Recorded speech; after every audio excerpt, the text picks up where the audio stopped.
Hi guys, welcome back to my channel. So today I have another voiceover journal with me video for all of you. I thought I would just keep going with those questions from last time, but before I get into that, I'm actually loading the questions right now on my laptop. I'm just gonna do kind of a quick, not introduction, but like basically, this spread is based on the book Illuminae by Kristoff and Amie Kaufman. It was a reread that I did, and I thought it would be a good time since I didn't have any other books to read. Unfortunately, I haven't gotten around to rereading the second and third book, mostly because I don't own the second one, but I do own the third. So I have to borrow it from my library sometime. Although I don't know what it's going to be like reading the format that it is online. So basically, if you don't know, this book is formatted really interestingly. It's basically told through like different kinds of emails and like voice memos and things like that, and it's just really interesting. So I definitely would recommend it. Give it a try. It's a really good book series. I don't think I did it justice with this spread, to be honest. It's not my favorite thing that I've ever made. Sometimes I think it's kind of ugly, but you know, it is what it is. Like, I'm here to show you that not everything needs to be perfect all the time. Now, I'm gonna get into the questions.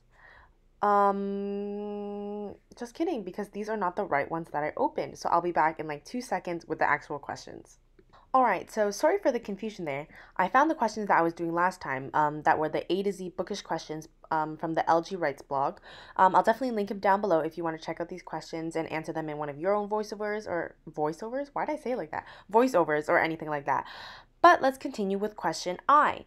An important moment in your reading life. Honestly think that the most, not really, okay, it wasn't really important, but recently, my reading taste has changed quite a bit. I've recently gone to romance, which you would know if you've listened to any of my other voiceovers where I talk about El Kennedy, El Kennedy, El Kennedy, Colleen Hoover. Um, so yeah, honestly, oh, actually, just kidding. I don't know why I said that because an important moment in my reading life was probably when I joined Bookstagram. I joined Bookstagram, I believe, in ninth grade, so I was 14. And I didn't have many books back then, but I would just post like random photos of books. And my Instagram account, which was Val Reads with two L's, ended up having like 3,000 followers. I'm sure lots of people have unfollowed since then, since I totally just left the community maybe like a year and a half ago or something like that. It was really stressing me out, and I was really worried about like numbers and things like that. And I didn't want my reading life to be focused or like based on how I felt about my social media bookish life, if that makes any sense at all.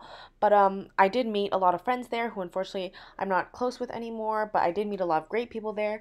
I was a representative for tons of bookish companies that I love. I received a lot of giveaway prizes, which was great, and a lot of rep packages. I definitely love supporting those small businesses, and I still have all the things that they've given me on my shelf. It definitely helped also expand just like the world of books and like, what am I even saying? I'm just basically trying to say that they gave me a lot of recommendations. I met some great people. I worked with some great people. I met a lot of artists, and overall it was a fun time. But at the end of the day, I started to get really stressed over numbers and things like that. So I ended up deactivating my account. Oh, or actually, no, I didn't even deactivate it. I just stopped using it and I haven't looked back since. I do miss it sometimes, but now that I have my new Letters to Valerie account, I really do love that one too. So maybe one day I'll get back into the Bookstagram world. It was the reason that I actually started my first Etsy shop, and now I've started my second Etsy shop, which are both linked down below if you're interested. My most recent one is my sticker shop, but originally I had a bookmark shop that I still run sort of from time to time. And that was all because of Bookstagram. So I am really grateful for that from that community.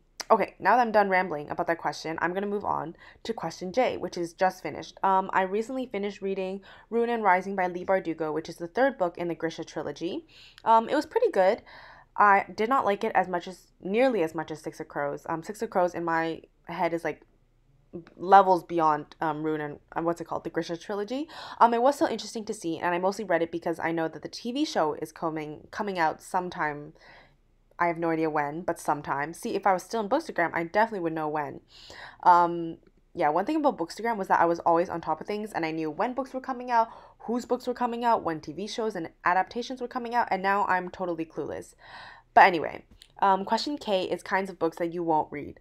Honestly, I rarely read historical fiction and classics. I just hate the style of writing in classics. I can't get through it. It's so boring to me. And for historical fiction, honestly, it's kind of the same thing. I just don't like the way that things are written, and I can't really find myself being interested in the type of writing. So, I'm going to move on to the next question, which is the longest book you've read. And for this one, I think the longest book would probably be either Queen of Air and Darkness or Kingdom of Ash. Both of those books are around 1,000 pages long. I also know Crescent City is also a pretty long book, but I'm not sure about the page count because I did read it on my computer. But probably either Cassandra Clare or Sarah J. Maas books because they just get longer as they go on. Okay, next question is I major book hangover because of, and I think that my biggest book hangover came from Me Before You the first time I read it.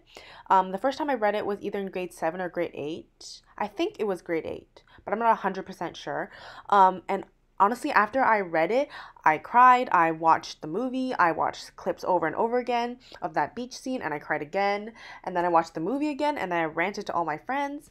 I really just couldn't stop thinking about that book for days, and I've reread it multiple times since, so it definitely doesn't have the same effect anymore.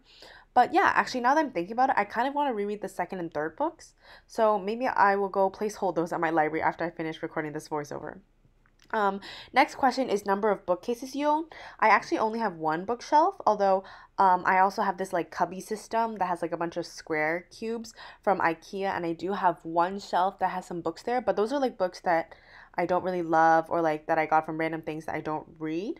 But then my main bookshelf, which is another set of bookcase, no, is another bookcase from IKEA again, that has all my books, and it's like the long one that has 6 shelves, and my bookshelf is organized in rainbow order, if you were curious.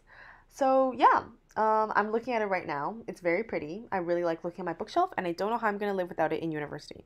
Okay, last question that I'm going to do for today is, oh, one book you have read multiple times. And for this one, I'm definitely gonna say Anne and the French Kiss. That's a book I reread yearly, no matter what. Like, it doesn't matter. Like, sometimes I'll even read it more than one time a year because I'm pretty sure I've done that this year, especially during quarantine.